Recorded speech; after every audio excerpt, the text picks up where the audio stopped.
അസ്സലാമു അലൈക്കും വറഹ്മത്തുള്ളാഹി വബറകാതുഹു. മഹാനായ അലി റളിയല്ലാഹു അൻഹു ഒരിക്കൽ പള്ളിയിലേക്ക് കയറുകയാണ്.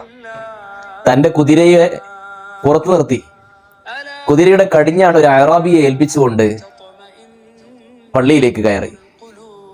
പള്ളിയിലേക്ക് കയറുമ്പോൾ തീരുമാനിച്ചു, തിരിച്ചു വന്നതിന് ശേഷം അഅറാബിക്ക് 2 ദിർഹം നൽകാം.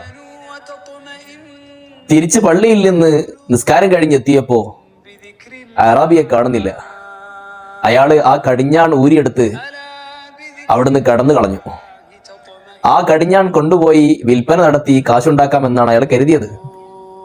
അലി റളിയല്ലാഹു അൻഹു കുതിരയെ സമീപിച്ചപ്പോ കുതിര കടിഞ്ഞാണില്ലാതെ നിൽക്കുന്നു. ഉടനെ ഒരു സ്വഹാബിയെ വിളിച്ചിട്ട് പറഞ്ഞു, നിങ്ങൾ 2 ദിർഹമിന് ഒരു കടിഞ്ഞാൺ വാങ്ങിക്കൊണ്ടുവരിക. മോഷണം നടത്തിയ ആള് ചന്തയിൽ കടിഞ്ഞാണുമായി നിൽക്കുന്നു. അലി റളിയല്ലാഹു അൻഹു പറഞ്ഞയച്ച സ്വഹാബി 2 ദിർഹമുമായി ചെന്ന് ആ കടിഞ്ഞാൺ കാശ് കൊടുത്ത് വാങ്ങുന്നു. ഈ സംഭവം അലി റളിയല്ലാഹു അൻഹു അറിഞ്ഞപ്പോൾ പറയുന്നുണ്ട്, ചില ആളുകൾ അങ്ങനെയാണ്, ജീവിതത്തിൽ മെച്ചപ്പെടാൻ വേണ്ടി, ഉയർന്ന സമ്പത്ത് കൈവരിക്കാൻ വേണ്ടി ഹലാല് കിട്ടാൻ കാത്തിരിക്കാതെ ഹറാമ് തേടി പോകുന്നു. എന്തിനാണ് കുറച്ച് ക്ഷമയോടെ അള്ളാഹുവിനെ തവക്കുലാക്കി അള്ളാഹുവിനെ മനസ്സിൽ കണ്ടുകൊണ്ട് കാര്യങ്ങൾ മുന്നോട്ട് കൊണ്ടുപോയിക്കൂടാ?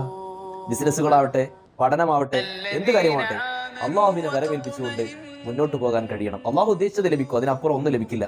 ആ ഒരു വിശ്വാസം ദൃഢമായ രൂപത്തിൽ നമുക്ക് മുന്നോട്ട് പോകാൻ കഴിയണം. അള്ളാഹു നമുക്ക് തൗഫീഖ് നൽകുമാറാകട്ടെ. ആമീൻ യാ റബ്ബൽ ആലമീൻ.